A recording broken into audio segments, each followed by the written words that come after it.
11 de la mañana con 40 minutos en todo el país. Móvil en vivo, Florencia, adelante.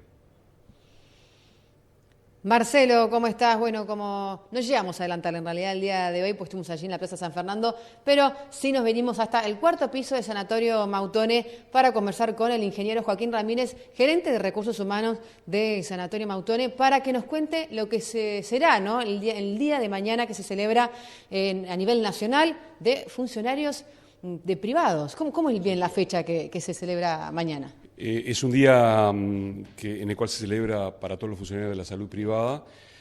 Para nosotros básicamente es un día de mucho agradecimiento por el gran equipo que tenemos. Venimos de una pandemia muy dolorosa, muy complicada, por la incertidumbre, por el estrés que generó, y realmente estamos muy contentos porque tenemos un gran equipo que estuvo a la altura de las circunstancias, realmente con muchísimo compromiso, con mucho amor, con mucho sentido de servicio, de orientación al cliente. Pudimos sortear los diferentes obstáculos y todo lo que implicó la complejidad de una situación nueva que golpeó a todo el país y por supuesto también al departamento. Así que para nosotros mañana es simplemente un día de mucho agradecimiento, de reconocimiento de todos nuestros empleados, porque realmente es un orgullo tener el equipo que tenemos en el nivel asistencial, administrativo, en todas las áreas, y la respuesta que han tenido, ¿verdad? Abnegada, comprometida, siempre orientada al cliente y tratando de dar el servicio de calidad que nos caracteriza y que nos pone muy orgullosos, por supuesto. Bueno, tiempo con muchos cambios, ¿no?, que se vieron en los últimos años, ya podemos decir que obviamente todo lo que son los funcionarios de la salud privada y pública, en este caso hicieron este doble esfuerzo, pero aquí cómo se vive, se ha visto la verdad que el esfuerzo en todo sentido y también cómo paso a paso están constantemente apuntando a mejoras, ¿no? Exacto. Sí, el sanatorio claramente apunta a ser una institución de salud que se caracteriza por la calidad de su servicio, por la calidez de las relaciones interpersonales, y es algo en el cual todo el equipo de colaboradores estamos trabajando siempre, tratando de desarrollar nuestras competencias en ese sentido, porque queremos que eso sea lo que nos destaque y lo que nos diferencie. Esto es un proceso acumulado en el tiempo, hace muchos años que el sanatorio viene trabajando en estos ámbitos. El año que viene vamos a ser una institución que va a tener el 100% de sus servicios certificados por el Sistema de Gestión de Calidad ISO 9001. Estamos también trabajando en otros procesos de certificación internacional y esa obsesión que tenemos por la calidad, por la mejora continua, por la innovación, preocupados por cumplir con los requerimientos del cliente, que el cliente viva dentro de lo complejo que siempre es, por supuesto, asistir a una institución de salud, pero que realmente que viva y que experiencie, que para nosotros es realmente el eje y el centro de todo nuestro esfuerzo, de todo nuestro servicio, es el paciente realmente. Me imagino muchos funcionarios acompañando al sanatorio hace años también, ¿no?, y acompañando todo este crecimiento. Exacto. Tenemos una plantilla grande de más de 1.060, 1.080 empleados, una tasa de rotación baja, un sentido de pertenencia importante. Nuestros empleados realmente valoran mucho lo que es pertenecer a la institución, el clima laboral, etcétera, y la institución también, por supuesto, está trabajando permanentemente con nuestros empleados, con nuestros colaboradores, en diseñar estrategias de mejora del clima laboral. Hicimos una encuesta en 2020 y estamos trabajando en los planes de mejora correspondientes. O sea, es impensable un buen servicio de calidad si no tenemos un equipo de colaboradores comprometido, como el que tenemos. Así que, de nuevo, para nosotros es una fecha de agradecimiento y de un muchas gracias enorme a todo nuestro equipo de empleados, reconociendo todo lo que han aportado y todo lo que aportan en compromiso, en abnegación, en servicio. Realmente solo un gracias enorme. Bueno, muchas gracias por su tiempo y felicidades también a todos, ¿no?, los que están detrás de este sanatorio. Bueno, muchas gracias y saludos a todos. Bueno, con esta información, recordando que es mañana el día, ¿no? Así que es un saludo adelantado a todos los funcionarios de la salud privada en su día.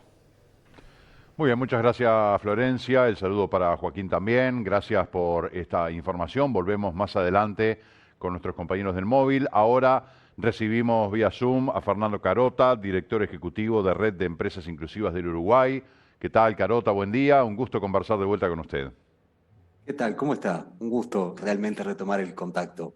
Muchas gracias. Ahora en otro ámbito, ¿no? Aunque capaz que si nos quedan algunos minutos podemos hablar de cuestiones vinculadas a la política. Hablando de la red de empresas inclusivas Uruguay, que reúne a empresas y organizaciones públicas y privadas comprometidas con la inclusión laboral de personas con discapacidad en Uruguay. El 7 de septiembre acaban de firmar un acuerdo mediante el cual el SODRE se constituye en fundadora de esta red, siendo el primer organismo público en formar parte de esa iniciativa. Cuéntenos un poquito acerca de la red y de este acuerdo, Fernando. Bueno, bien, la red de empresas inclusivas fue presentada públicamente el 27 de mayo, forma parte de una red mundial de empresas inclusivas que gobierna la Organización Internacional del Trabajo, la OIT, y una red iberoamericana que gobierna la OIS, la Organización Iberoamericana de la Seguridad Social. Por tanto, ya comenzamos nuestra actividad con el pie derecho, formando parte de dos redes, una mundial y una iberoamericana, que nos nutren de muchísima información y de muchísimo networking. Esta red partió con 14 empresas fundadoras de primer nivel, muchas de ellas compañías multinacionales, otras nacionales, pero de gran prestigio, que de alguna forma apalancan este modelo, que lo que pretende de alguna manera es nuclear bajo ese mismo paraguas a todas las empresas que trabajan efectivamente por la inclusión de personas con discapacidades. Y el foco de esta red está puesto en la inclusión efectiva de las personas con discapacidad en el ámbito laboral. Así fue como surgimos en el mes de mayo, insisto, apalancados por este número de empresas que es muy importante y las marcas muy prestigiosas. Realizamos en el mes de junio nuestro primer congreso de discapacidad e empresas, 2 jornadas en las cuales hubo 33 ponentes de 7 países. Realmente pusimos a Uruguay en el radar en temas de inclusión y de discapacidad. Y luego avanzamos con la presentación de otros proyectos, algunos que ya están en marcha, como la comunidad de prácticas inclusivas. Lo que es importante de esto es que esta red no solamente es para aquellas empresas que forman parte, que son miembros, como usted por allí comentaba, el caso de SODRE, que fue la primera organización pública que esta semana suscribimos este acuerdo, por el cual se transformó en organización fundadora de la red, sino que también tenemos actividades de capacitación y de formación abiertas al resto de las organizaciones. En tanto, como usted sabe, no todas en Uruguay son grandes empresas, tenemos muchísimas pequeñas y medianas empresas que están viendo de qué manera realizar esa transformación cultural hacia una empresa inclusiva, y entendemos que el tema económico, digamos, no puede ser una barrera en el sentido de la pertenencia. Por tanto, tenemos actividades propias para nuestros miembros, para nuestras organizaciones fundadoras y comprometidas, y otros tipos de actividades que son abiertas a todas las empresas, como en este caso la comunidad de prácticas inclusivas, que es un ámbito en el cual nos reunimos virtualmente una vez por mes, que está coordinado por la licenciada Sofía Barri, de Fábricas Nacionales de Cerveza. Cada una de las empresas fundadoras tiene un rol dentro de la red y coordina o de alguna forma lidera un proyecto, y allí nos juntamos para compartir experiencias, mejores prácticas, para de alguna forma ir resolviendo algunas situaciones o dificultades que se le van planteando a las empresas en este camino que para muchas ya es un camino de largo tránsito, pero para otras es un camino nuevo, ¿no? ¿Qué participación tiene Maldonado en esta red? Bueno, el interior, como siempre, tenemos un debe importante, y es por eso que a partir del mes de octubre y ahora en esta nueva circunstancia sanitaria nos vimos bastante impedidos de hacer muchas cosas. De hecho, el lanzamiento fue un lanzamiento virtual en mayo, pero puntualmente vamos a empezar a recorrer el interior del país. Además, como usted sabe, es una cosa que a mí me gusta muchísimo hacer. Por tanto, tenemos previsto la llegada a Maldonado, si no me equivoco, para el mes de noviembre, y así con los otros departamentos del país, porque evidentemente las empresas no se agotan en Montevideo, la problemática no se agota en Montevideo, y la inclusión de personas con discapacidad efectivamente debe darse en todo el país. Así que vamos a estar por allí visitándolo ya presencialmente. Carota, y respecto al acuerdo que establece que el SODRE se constituye en fundadora de la red, ¿qué nos puede detallar? Bueno, a ver, nosotros hemos tenido, como le decía, un número de empresas muy importantes, muchas de ellas ya con un camino muy transitado. Hay empresas que tienen 20 años de trayectoria en la inclusión de personas con discapacidad en Uruguay, es decir, muchísimo antes de que surgieran tanto la ley que de alguna forma ampara los derechos de las personas con discapacidad como la ley para el sector privado, que fue la más recientemente aprobada. Y dentro de esas organizaciones, la primera en sumarse fue el SODRE. Lo hicimos esta semana en el marco de un acuerdo en el auditorio De la Reta. Y esto surge porque el propio presidente del SODRE, la dirección del SODRE de manera completa, digamos, tiene una posición unánime en el sentido de que deben involucrarse en estos procesos y deben de alguna forma trabajar por la inclusión. Y tienen un proyecto que de alguna forma a nosotros nos aportó una mirada realmente totalmente disruptiva, vanguardista, diríamos, en el sentido de que incorpora a la cultura, no solamente incorpora la inclusión laboral de personas con discapacidad en el ámbito laboral público, en el propio SODRE, sino que de alguna forma transversaliza e incorpora la cultura a través de la incorporación de personas con discapacidad a los elencos estables, a través del tema de accesibilidad universal a todas las locaciones del SODRE. Es decir, el proyecto que tiene este directorio de SODRE nos pareció absolutamente, no solamente compatible, sino beneficioso y absolutamente de acuerdo en trabajar estas líneas conjuntamente. De hecho, tenemos previsto con ellos una serie de actividades desde una mirada que no solamente es la empresarial o la organizacional, sino que de nuevo incluye, nosotros siempre decimos que promovemos una cultura inclusiva y en este caso lo que estamos haciendo es incluyendo la cultura en el tema de la red. Hablamos de organizaciones y empresas públicas y privadas comprometidas con la inclusión laboral de las personas con discapacidad, pero del discurso al hecho hay mucho trecho, dice un viejo refrán, ¿verdad? ¿Cuál es el compromiso real de que las personas con discapacidad sean incluidas en los ámbitos laborales? A nivel público hay una cuota de los ingresos que deben ser para personas con discapacidad. No sé qué control hay sobre el cumplimiento de este aspecto, pero en el ámbito privado quizás sea más difícil de regular o de controlar o de exigir, si cabe el término, a las empresas que incluyan personas con discapacidad en sus plantillas laborales. ¿Cómo trabaja la red en esto de que haya una igualdad y realmente un cumplimiento, que no quede en reuniones de Zoom y no quede en carpetas y en declaraciones, sino que realmente se cumpla en la práctica? Absolutamente. Nosotros en realidad tenemos, al formar parte de otras organizaciones mundiales e iberoamericanas, tenemos determinados parámetros de acceso, digamos, a la red. La red no es un área o una red de marketing, esto corresponde aclararlo y viene muy bien la pregunta. Por tanto, las organizaciones para formar parte de la red tienen que o de alguna forma demostrar que ya vienen trabajando en temas de inclusión, y eso puede ser desde dos aspectos. Aspecto uno, inclusión efectiva de personas con discapacidad, es decir, que ya tengan personas con discapacidad incluidas en su plantilla. Dos, que tengan desarrollado temas de accesibilidad universal tanto para sus funcionarios como para sus clientes. Esos son dos extremos. Cumplido uno de esos dos, puede ingresar a la red. El segundo es, en el caso en el cual, y como la ley es muy reciente, y obviamente hay empresas que recién con todo este tema de la pandemia y demás, están viendo cómo adaptarse y dar cumplimiento a esa ley, lo que previmos fue un compromiso de la empresa, que debe ser un compromiso firmado por la máxima jerarquía de la organización, en el cual en determinado tiempo que pauta la red y de alguna forma poder medir ese grado de cumplimiento, esa empresa se compromete a iniciar una política de transformación cultural y de ser una empresa inclusiva. Si llegado ese tiempo la empresa efectivamente no incluyó o no desarrolló ninguna acción que permita, digamos de alguna forma, concluir que es una empresa inclusiva, lamentablemente la empresa no sigue formando parte de la red. Es una gran realidad de que hay dos leyes, una que de alguna forma involucra al sector público, que lamentablemente, y esto no es novedad, no estoy contando nada nuevo, no se cumple, y otra que hoy por hoy abarca el sector privado, en el cual nos vimos que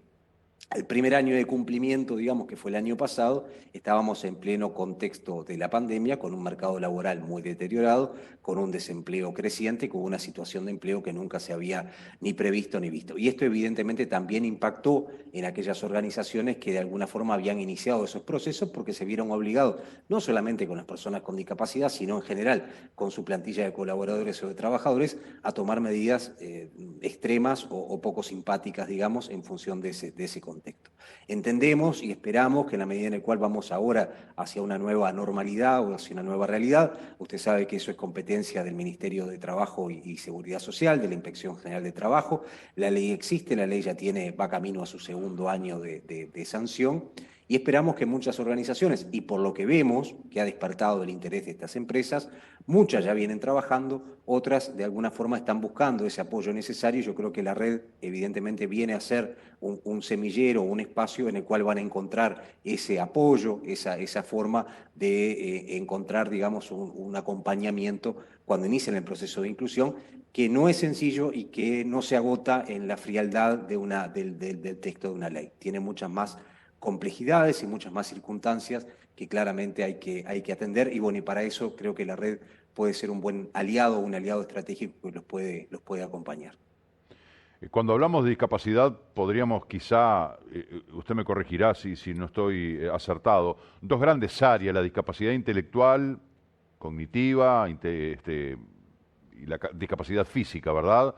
Como empresario, de repente, yo estoy afín porque estoy comprometido con incluir personas con discapacidad, pero necesito que se adapten un poco a lo que es el trabajo que yo les puedo dar. No cualquier persona con cualquier discapacidad puede hacer cualquier trabajo, tiene que ser algo bastante personalizado, que haya una persona que su discapacidad le permita hacer la tarea que le encomiendan. ¿Cómo se hace para acomodar las piezas en el tablero, si se me permite el término grosero, de que estas personas puedan desarrollar una tarea a pesar de su discapacidad y que se sientan bien? Porque tampoco es la idea de ponerlos a ocupar un lugar o hacer una tarea que no la pueden cumplir, que se sientan frustrados o que de repente al empresario tampoco le rinda. ¿Cómo se manejan estos aspectos? No, totalmente. Creo que eso lleva a un proceso que no es sencillo, que tiene que tener un compromiso de la alta dirección, más allá del área de recursos humanos, que tiene que ver con una decisión política y que no es de corto plazo, es que es de muy largo plazo, porque usted va a incorporar a uno o a más colaboradores que de alguna forma la idea es que permanezcan en la empresa durante un determinado tiempo. Entonces, más allá del cumplimiento de la ley, están esos aspectos. Entonces, allí hay todo un trabajo de tener que definir, y para eso, evidentemente, aquí en Uruguay hay profesionales muy buenos y nosotros estamos trabajando. Además, la red viene apañada, digamos, o acompañada por instituciones muy importantes a nivel internacional, sobre todo fundaciones, de personas que trabajan con personas ciegas, de instituciones que trabajan con personas con discapacidad cognitiva.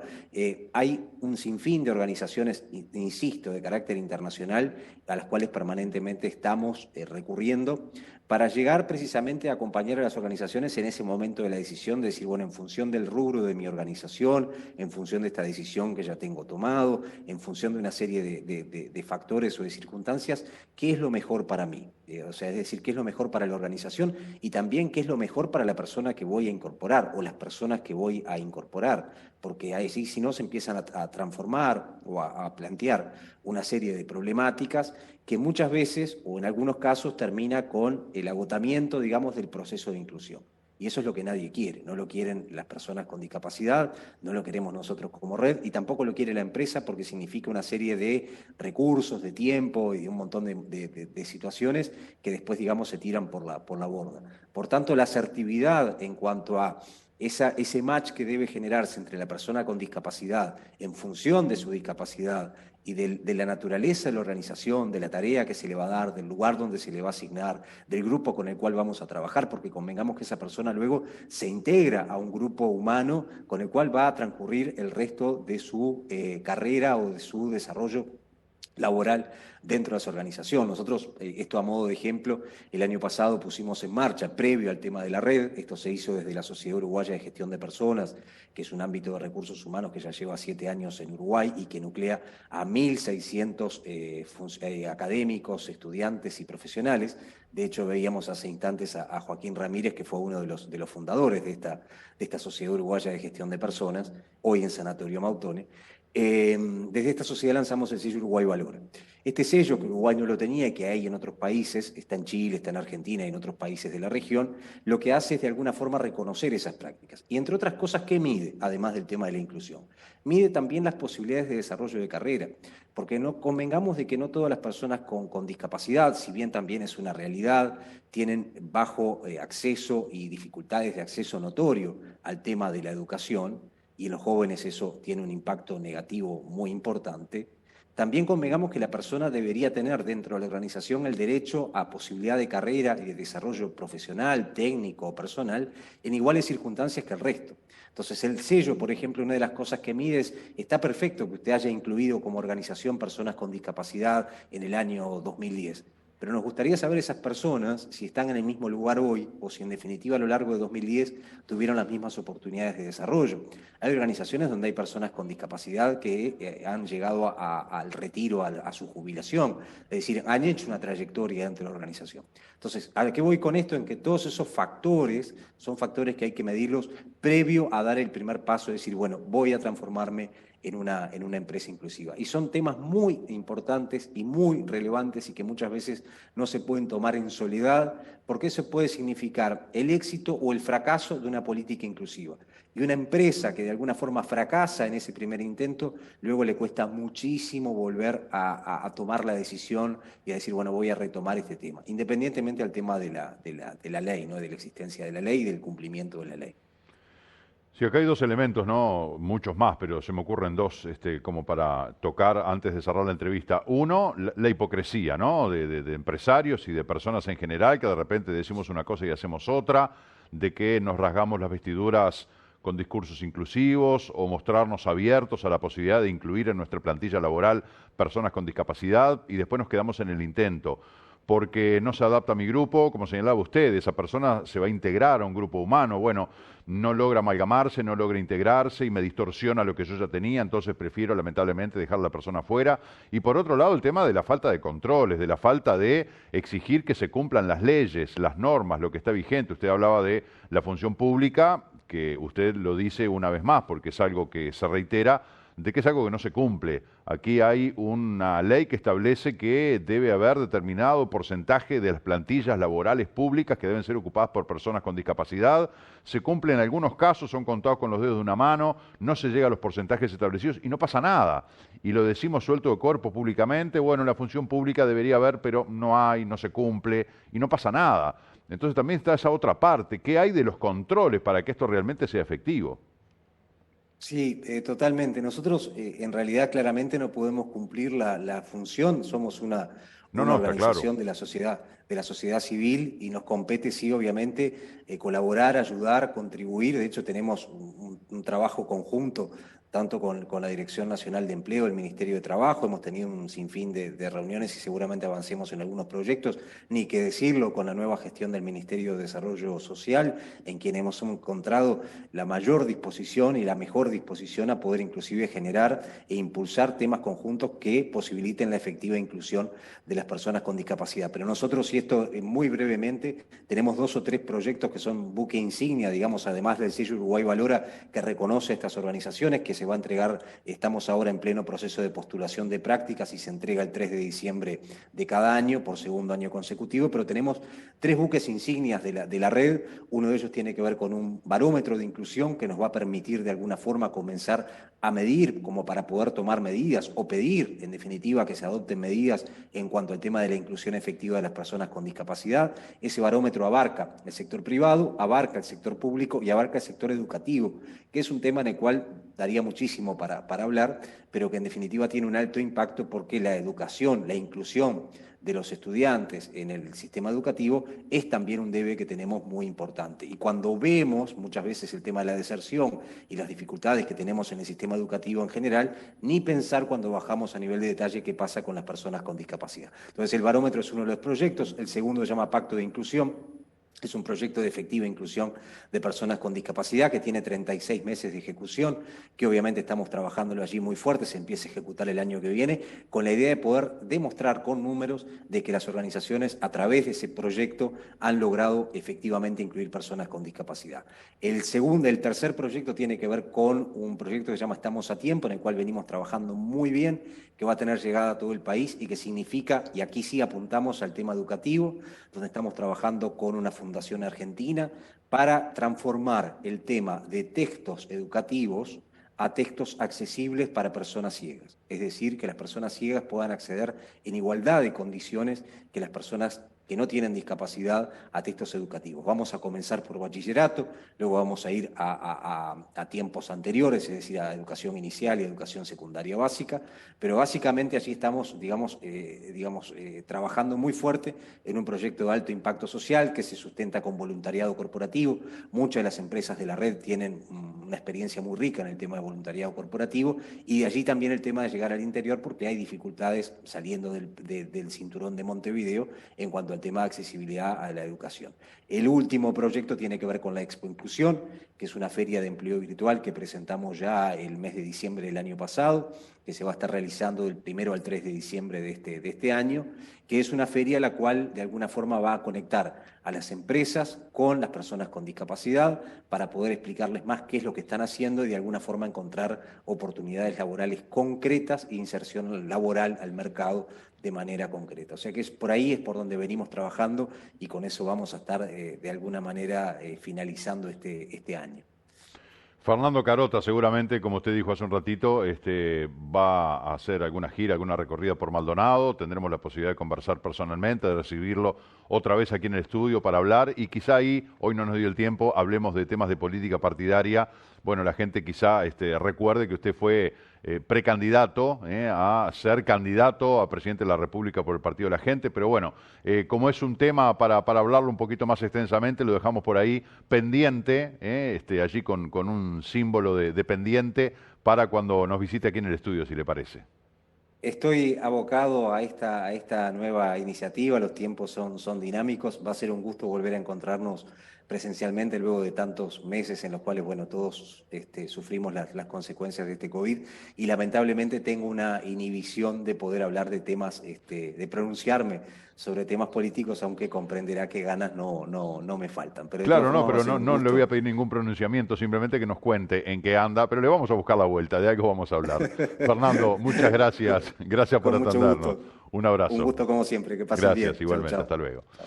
Señoras y señores, tenemos que hacer una nueva pausa, 12:06, se viene la burbuja de opinión con Benjamín Castro.